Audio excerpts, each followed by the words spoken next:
Hola, ¿qué tal? Muy buena tarde. Estamos aquí en esta entrevista. Vamos a hablar sobre un tema muy importante que es el trastorno del espectro autista y el trastorno por déficit de atención e hiperactividad. Para ello nos acompaña nuestra primera ponente, que nos va a dar una breve introducción sobre todo algunas preguntas que han tenido más dudas sobre estas problemáticas, ¿no? Estamos aquí, que es la especialista Claudia Giselle Ochoa Chico. Les voy a dar una breve reseña de ella. Es egresada de la Universidad del Valle de México con la licenciatura en Psicología Clínica. Tiene un posgrado en Intervención Educativa y Tratamiento del Autismo por parte de la Universidad Veracruzana. Tiene el grado justamente de especialidad. Cuenta con diplomaturas en psicopatología infantil y psicología clínica y de la salud. Tiene 13 años de práctica clínica, atención a niños y adolescentes con diferentes trastornos cognitivos y conductuales. Es desarrolladora de talleres, cursos psicoeducacionales, habilidades sociales e inclusión para padres de familia y docentes en colegios privados. Fundadora de ASP Autismo Sostén Psicopedagógico, Diagnóstico e Intervención Clínica. Es clínica y educativa de personas con autismo y es coordinadora de inclusión educativa y educación especial en la Asociación de Autismo en Chiapas. También es facilitadora de inclusión educativa en colegios privados de personas con autismo y discapacidad intelectual. Bueno, es un gusto, Claudia, tenerte aquí presente para poder escuchar un poco sobre lo que es el trastorno del espectro autista y el trastorno por déficit de atención e hiperactividad. Bueno, entonces... ¿Qué tal? Buenas tardes, Said. Tal buena tarde. Entonces, Ahí estoy. Cuéntanos, Claudia. Por aquí han arrojado algunas preguntas sobre, bueno, que les interesaría justamente saber un poco más sobre estas problemáticas. Entonces, nos gustaría que nos comentaras un poco sobre qué es el trastorno del espectro autista y cómo se diagnostica. El trastorno del espectro autista es un trastorno del neurodesarrollo. Esto quiere decir que se presenta principalmente, que se presenta en las primeras etapas de desarrollo de cualquier ser humano. Existe en el trastorno del espectro, existen deficiencias principalmente en la comunicación y en el lenguaje, en áreas sociales, en la comunicación social, en la parte de la empatía también tiene que ver con la cuestión social y existen intereses de conductas, comportamientos que son restrictivos, que son en algunos momentos obsesivos o compulsivos y que tienen que ver o se relacionan con la parte de estas cuestiones sociales o de comunicación también. Y en ocasiones hay personas que se les llega a dificultar la adquisición del lenguaje en algunas personas con el trastorno del espectro autista. No siempre, pero la mayoría, más bien, digamos que una mitad importante desarrolla problemas en cuanto a la adquisición del lenguaje o tienen un lenguaje que es más, digamos que es un poco más lento o que se desarrolla a partir de otros medios de comunicación. En cuanto al diagnóstico del trastorno del espectro como tal, el diagnóstico es clínico, no hay no hay pruebas, si no se hace totalmente clínico, tiene que ver principalmente con una serie de cuestionarios que se hacen en de tamizaje como tal, con una historia clínica muy a profundidad con los padres acerca del desarrollo, acerca de todo lo que tiene que ver con la historia del embarazo de ese pequeño o de toda la parte como también que tiene que ver con la cuestión genética de los padres también es importante. Principalmente el diagnóstico es clínico, pueden hacerse algunos estudios a nivel neurológico, pero para el diagnóstico como TEA, o sea, para diagnosticar trastorno del espectro autista como tal, se hace únicamente de manera clínica y posteriormente si se ve que necesita algunos otros estudios o el neurólogo o el psiquiatra o en este caso algún especialista en autismo requiere de algunos otros estudios porque ve que en la historia clínica hay datos que son significativos, pues ya se hacen algunos otros estudios de neuroimagen principalmente. Básicamente así es como se hace el diagnóstico del TEA, el trastorno del espectro autista. Ok, muy bien. Aquí nada más si nos puedes contar un poquito más sobre por qué el embarazo es la parte importante que comentabas y un poco sobre el pronóstico. ¿Qué variables influyen en el Eh, pronóstico? ajá. En cuanto a la cuestión del embarazo, se ha visto en varios estudios, hay estudios muy relevantes en los que indican que pueden haber algunos síntomas o algunos signos que se observan en el embarazo a partir del crecimiento y de cómo se está desarrollando a nivel, digamos que o sea, la madre va percibiendo una serie de síntomas en su cuerpo o de signos de embarazo para los meses que debería de manifestarse. Entonces las mamás reportan como toda esta serie de cambios que son muy diferentes, sobre todo con las madres que no son primerizas, sino que ya han tenido más de 2 gestas de embarazo, entonces se percatan que los embarazos son muy diferentes porque tienen algunos síntomas con varias mamás en donde ellas reportan estos datos. Entonces, desde el embarazo se pueden ver algunas alteraciones que son muy particulares y que son datos que van proporcionado varias mujeres o varias mujeres que están gestando que indican que pueden ser datos significativos de algún trastorno en el neurodesarrollo. No propiamente podría ser de autismo, pero sí la mayoría terminan siendo a lo largo de la historia de la evolución de ese embarazo y cuando nace ya el bebé, pues se dan cuenta que posteriormente desarrolla autismo, ¿no? Desarrolla el trastorno del espectro autista principalmente. En cuanto al pronóstico, el pronóstico del trastorno del espectro autista tiene mucho que ver con la estimulación que se le dé. Tiene mucho que ver con la cuestión del diagnóstico en los primeros meses. Se habla de los primeros 3 años, que es muy importante que se desarrolle, que se vaya diagnosticando, se desarrolle un tratamiento de rehabilitación para estas personas que presentan, que viven en condición con autismo.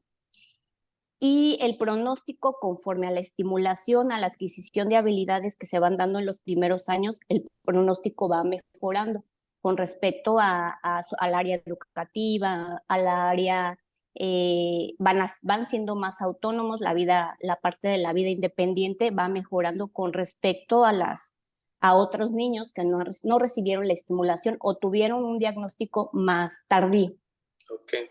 No siempre sucede así, pero la mayoría de las veces es importante, muy importante la estimulación temprana, ¿no? En estos pequeños.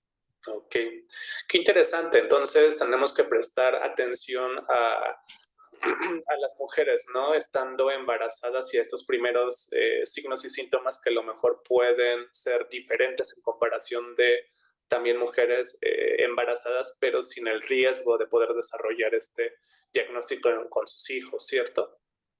Sí, así es. Sí, es muy importante que, bueno, ahora se trata de dar más educación en cuanto al embarazo y se ha visto que en esos procesos, en estas etapas de la evolución del embarazo se presentan esos signos, esos síntomas o signos y el darles la educación a las mamás para que estén pendientes pueden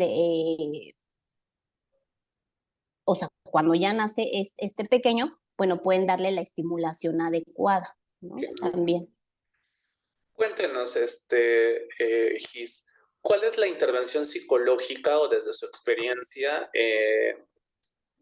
más adecuada para el trastorno del espectro autista, perdón, y si hay tratamiento farmacológico necesario. Sí, la intervención en cuanto al trastorno del espectro autista, como comentamos, es una área multidisciplinaria. Se requieren de varios especialistas para poder rehabilitar a una persona que vive en condición de autismo. Desde obviamente la persona que hace un diagnóstico, que en este caso puede ser un psiquiatra, y un psicólogo clínico, un especialista en autismo, pedagogos también, la parte docente es importante, también ya hay capacitaciones para la cuestión de pedagogía. Estas personas pues trabajan en conjunto para poder rehabilitar a la persona con autismo. Básicamente en el área de psicología lo que hacemos es trabajar de manera conductual, de inicio la parte conductual, para que podamos ayudarlo al chico a mejorar, bueno, al pequeño en este caso, empezar a generar en él procesos que de manera natural tendrían que suceder. En este caso, pues repertorios como muy básicos que tienen que ver con la atención, con el seguimiento de instrucciones, con la imitación, que de manera natural no se presenta en ellos. Entonces nosotros, como psicólogos especialistas en autismo, lo que hacemos es todo un programa conductual de habilidades básicas, de habilidades de aprendizaje básicas, en donde ellos empiecen a adquirir estas nuevas objetivos de aprendizaje y puedan desarrollar otras habilidades conforme van creciendo. Básicamente esta atención es conductual, ya conforme van creciendo, bueno, va pasando a una área más cognitiva en cuanto a áreas de aprendizaje, y conforme vamos avanzando, pues también se va pasando a otras áreas sociales que también tienen que ver con un tratamiento cognitivo conductual, ¿no? Herramientas sociales que les permitan a los chicos pues interactuar de forma más adecuada. Okay. Y por la parte farmacológica, desde su experiencia, ¿es necesaria? ¿En qué casos es necesario? Sí, la parte farmacológica sí es importante, claro que es muy importante. Tiene que ser obviamente llevada a cabo por un neurólogo o un psiquiatra, que son los encargados de dar esta atención médica. Sí, obviamente hay pequeños que requieren cierto tipo de apoyo a nivel neuronal que les permita que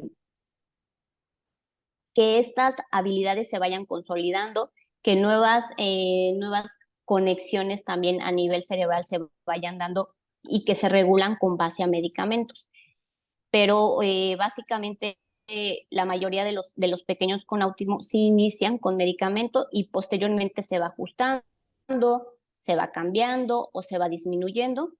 Eh, Eso sería principalmente, sí es importante la atención farmacológica, y los médicos neurólogos y los psiquiatras son los que van dando esta pauta, ¿no? En cuanto a cómo se va manejando la cuestión del medicamento. Okay. ¿Hay alguna característica particular o características donde usted recomiende mandarlos a una valoración que a lo mejor como tal el tratamiento psicológico no pueda cubrir, o es independiente? Es independiente, pero sí hay características que nos indican básicamente en niños con TEA, que nos indican que sería bueno una atención neurológica o una atención en caso del médico psiquiatra para cuestiones sobre todo de impulsividad, de agresión, algunas otras conductas que pueden ser reguladas por medio de fármacos. Ok, perfecto. Fíjese que algo que también nos han estado preguntando mucho es ¿qué es el trastorno por déficit de atención con o sin hiperactividad y cómo se diagnostica? Uh-huh. El trastorno de déficit por atención es un trastorno también que se presenta, también es del neurodesarrollo y se presenta a lo largo de, obviamente, de toda la vida. Es una cuestión, también es una condición de vida con la que viven muchas personas. Básicamente es un déficit en la atención con hiperactividad, ¿no? Podemos tener a lo mejor un diagnóstico que nos diga que solo sea trastorno de déficit de atención. Esto quiere decir que solo hay una alteración a nivel atencional en los procesos de atención, o pueden ser combinado este trastorno de déficit de atención con hiperactividad, ¿no? O sea, como esta incapacidad para poder poner el foco de atención y permanecer en esa actividad que es la concentración. Y bueno, a lo mejor las personas que tienen déficit de atención con hiperactividad tienen mucho mayor movimiento que cualquier persona en lo que sería como regular para ciertas actividades o lo esperado para ciertas actividades. Eh, Se diagnóstico también es clínico, es meramente clínico, y la mayoría de las veces lo hace un paidopsiquiatra. Ellos son los encargados de diagnosticar como tal el déficit de atención. Es clínico. Hay algunas pruebas igual como de tamizaje que se realizan en el trastorno de déficit de atención, pero es básicamente también se hace con una historia del paciente, del niño, de lo que todos los datos que nos arrojen sus padres. Generalmente también es como se deriva de una causa genética. Si los padres tuvieron TDA, pues es muy probable que los niños o sus hijos también vivan también con esta condición de trastorno de déficit de atención. Entonces, pero es una entrevista, una historia de vida, la parte clínica, con todos estos elementos. El psiquiatra es el que se encarga de dar el diagnóstico en su caso, y bueno, también un especialista capacitado para esto, pero generalmente, y la mayoría de las veces, lo hace un psiquiatra. Qué interesante, ¿no? Porque a veces probablemente nos pueden enseñar, ¿no? Que con alguna batería de pruebas o el psicólogo puede emitir dentro de estos trastornos del neurodesarrollo alguna impresión diagnóstica, ¿no? Pero como lo comenta, pues resulta como más entendible el hecho de saber que, bueno, hacemos una evaluación clínica, una historia clínica, ¿no? Sin llegar como un diagnóstico, y el responsable justamente de ello es lo que es el psiquiatra. Entonces, Claro. bueno,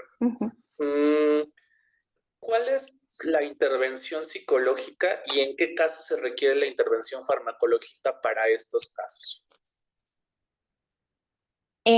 Igual la verdad es que en estos casos y en la mayoría de los trastornos del neurodesarrollo, la atención siempre tiene que ser multidisciplinaria. En el caso del trastorno por déficit de atención, también es un equipo de trabajo que realiza modificaciones en todas las áreas de este pequeño. Básicamente o sea, un psicólogo como tal, ya entrando como en esta parte de qué hacemos la parte de psicología, bueno, también hace una serie de estrategias que tiene que ver con ayudarle a este pequeño en las deficiencias que tiene más fuertes, ¿no? Que generalmente son todas estas áreas ejecutivas, como la atención, la planeación, toda la parte de la coordinación para las actividades. Bueno, nosotros entonces le ayudamos a organizarnos, o sea, de manera conductual también a partir de ciertos objetivos que estemos buscando para esa persona en particular. Le ayudamos con estrategias cognitivo-conductuales que le permitan organizar de mejor forma su ambiente. En cuestiones conductuales, cuando ya se requiere alguna estrategia conductual, también se lleva a cabo. También requieren medicamento. La mayoría de estos pequeños requieren medicamento. Obviamente también se da por esta parte del psiquiatra. Él es el que establece la cuestión de darle un medicamento que le ayude con estas deficiencias, ¿no? Entonces, la atención pues también resulta ser ahora sí que multidisciplinaria, y obviamente la cuestión escolar en los niños, principalmente, pues también tiene mucho que ver el docente, como genera estrategias para que el menor logre también disminuir, ¿no? Disminuir las áreas afectadas y plantearse objetivos más cercanos a lo que el pequeño puede ir escalando, ¿no? Conforme a sus conductas o a tener una inserción más adecuada en el aula y no tenga tantos problemas, ¿no? Porque lo que generalmente pasa es que los pequeños con trastorno de déficit de atención es que hay muchos problemas a nivel escolar, ¿no? Y es donde realmente ahí es lo que es el área o el foco, ¿no? Principal para los niños, es donde los papás se empiezan a dar cuenta, son los problemas escolares. Básicamente, ¿no? Ese es todo el tratamiento de un pequeño con déficit de atención. Ok, muy bien. Nada más, digamos, como para poder especificar y un poco conocer sobre la parte del tratamiento psicológico, farmacológico, así como nos mencionaron el trastorno del espectro autista, que hay como ciertas conductas como impulsividad, ¿no? En las cuales el tratamiento farmacológico puede ayudar. Por el lado del TDAH, ¿en qué casos particulares uno como profesional puede hacer esta referencia a valoración a un psiquiatra y usualmente el tratamiento farmacológico que nos puede estar aportando dentro de nuestro abordaje terapéutico con estos niños? Uh-huh. La cuestión farmacológica nos apoya con áreas también de atención, o sea, principalmente áreas de que tienen que ver con estas cuestiones de áreas ejecutivas, habilidades ejecutivas, la cuestión de la atención, la cuestión de la impulsividad también tiene mucho que ver el medicamento, nos ayuda a regular estas partes ejecutivas y principalmente la parte que tiene mucho que ver con esta como desajuste a nivel en el lóbulo frontal, ¿no? Existe un desajuste principalmente en la cuestión de los trastornos de déficit de atención, es a nivel frontal, del lóbulo frontal, entonces nos ayuda a regular todas estas funciones, ¿no? Para que el pequeño pueda mm, más que se le vayan a modificar como tal, pues se hace un ajuste, ¿no? En cuanto en cuanto a estas habilidades o estas áreas, ¿no? Que nos permiten desarrollar posteriormente aprendizajes nuevos, ¿no? Como es la atención, como lo que tiene que ver igual con la concentración. Con base ya más estabilizadas estas áreas, se pueden generar otros aprendizajes. Ok, muy bien, qué interesante. Y mire, ya nada más para terminar con esta pequeña entrevista, no sé si nos pueda comentar un poco más sobre cuáles serían las señales de alarma en la primera infancia, consecuencias de no acudir a un psicólogo de manera oportuna y ser tratado en tiempo con estas problemáticas. Sí, principalmente en el trastorno del espectro autista, el no recibir una atención, digamos que temprana, una estimulación temprana que lo ayude a los pequeños a rehabilitarse o aprender nuevas habilidades o adquirir nuevas habilidades, eh, básicamente va a truncar la cuestión de su autonomía, ¿no? Nos va a detener esa evolución en cuanto a su vida independiente, o sea, conforme va creciendo, va a adquirir menos habilidades si no existe una atención temprana. Porque, bueno, puede que ellos, conforme van creciendo, puedan adquirir nuevas habilidades. Sin embargo, estas habilidades no van a estar estimuladas de la forma correcta.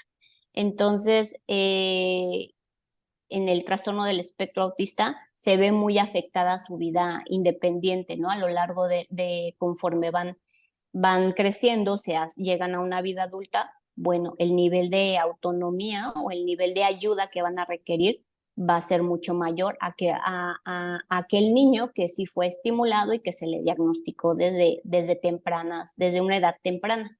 Igual sucede un poco con el trastorno del déficit de atención. También se ven áreas sociales afectadas también, ¿no? En los adolescentes, pues pueden empezar a tener conductas de riesgo, desarrollar adicciones también por esta falta del control de impulsos. Y ya más adelante, cuando también llevan una vida adulta como tal, también pueden verse afectada la parte laboral porque también no se llegan a las metas, a los objetivos que se requieren también en la vida adulta y en una vida laboral como tal.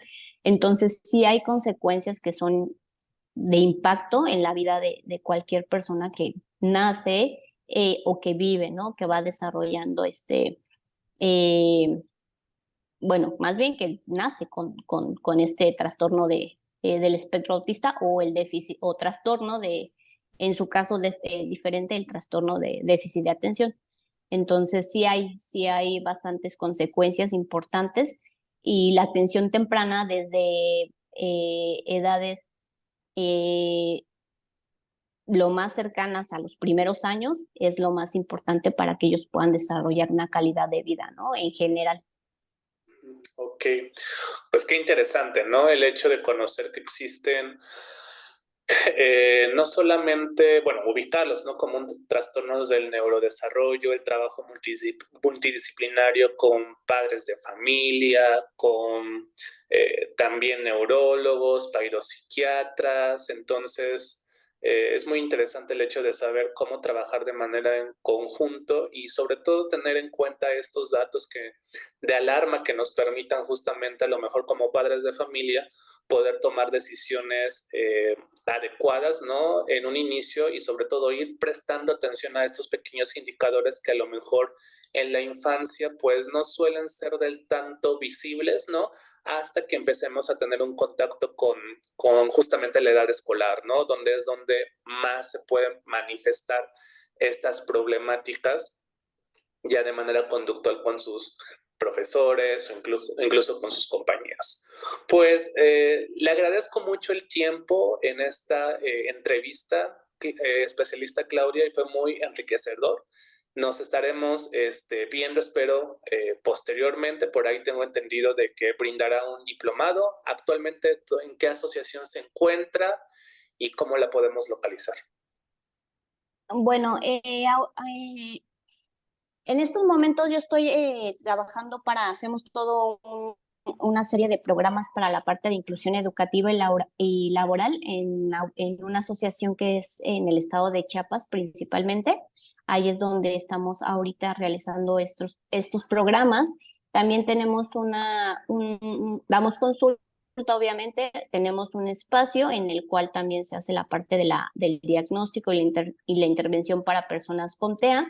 Y bueno, estamos en Facebook, en Instagram y como Autismo Sostén Psicopedagógico, ahí podemos intercambiar también intercambiamos contenido para informar, sobre todo con temas referentes al autismo y básicamente en la consulta clínica como tal es donde estamos Ok, trabajando actualmente.